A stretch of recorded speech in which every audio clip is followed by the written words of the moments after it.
Michael Cohen. Michael, we are all children of immigrants. Trump's violent and fascist rhetoric seems to be getting worse and worse as we push forward to decision 2024. How low can he go before we actually see some measure of repercussions for what he's saying and doing?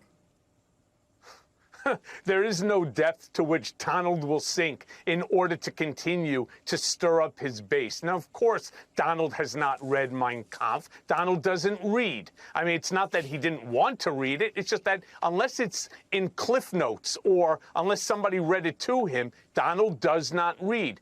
You got guys like Steve Miller who are writing these speeches for him and discussing it with him, so he knows exactly what he's saying. You know, in my first book, Disloyal, I talk about an encounter that I had with Donald with an employee of the Trump organization who was German. And while we were having a conversation, Donald stopped the conversation and he goes, you know, I just had a thought. He goes, I bet your family chased Michael's family through the Red Forest.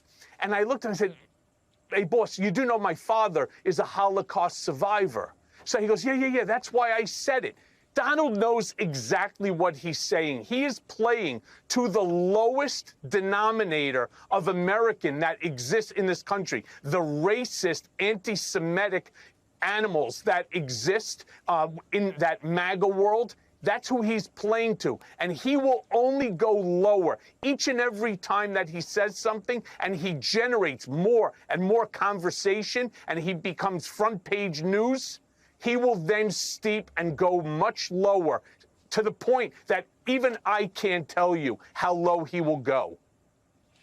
Trump's grandfather came from Germany. Trump's mother came from Scotland. Stephen Miller's family came from Belarus. I mean, it's convenient, right, that they forget what their heritage is. You know, Michael, you also actually wrote by the way, let's not forget two out of his three wives as well are immigrants. So and then his children are. Then I guess the blood of the Trump legacy is also poisoned from the immigrant blood, I guess, of his wives. Then. So wait, so Michael, you also allegedly said in your book that Trump made racist comments in your book, Disloyal. You write, quote, Trump once asked me if I could name a country run by a black person that wasn't a S-word hole.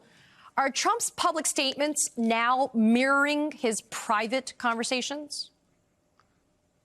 It's not just in Disloyal that they mirror. The same is in the book Revenge, where I keep talking about the weaponization of the Justice Department by Trump and his minion against his critics. He's now, of course, deflecting and using that and making claims that it's the Biden administration that's doing it to him. So, yes, it's mirroring every single thing that I said. Why? Because I know him better than almost anybody, and I know what he's thinking, and I know what he's planning on doing, because Donald doesn't have new thoughts. Everything is a regurgitation of something from the past. You know, he is truly the most dangerous person right now in this country and possibly the world. And we better start taking this incredibly seriously. Otherwise, we're going to lose our democracy. And I hate it when people say, oh, you're just being hyperbolic. You're just an anti-Trumper. Listen to what Donald is telling you himself. You know, Donald is of the mindset, you know, ignore what you hear from anybody else. Listen to me, but only the things I want you to believe. I mean, it's absolutely insane. And the fact that there are so many Americans still out there that are supporting him. How about when he turned around and he said today that, you know, he's talking about an immigration ban, Asia, he's talking about Africa, and then he's talking about South America.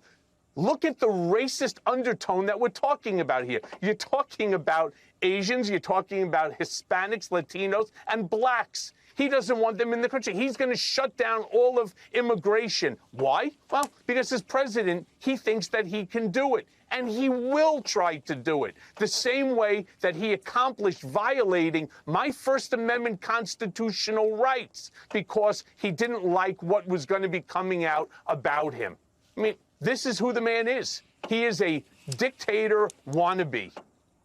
Oh, I don't think, Michael, you and I don't disagree often. I will disagree with you on 2 points. One, I don't think he's a dictator wannabe. I think he is a dictator. And number two, I don't think those are racist undertones. I think those are very, very clear racist messages that he is sending. But Michael Cohen, I'm out of time. Thank you for being here.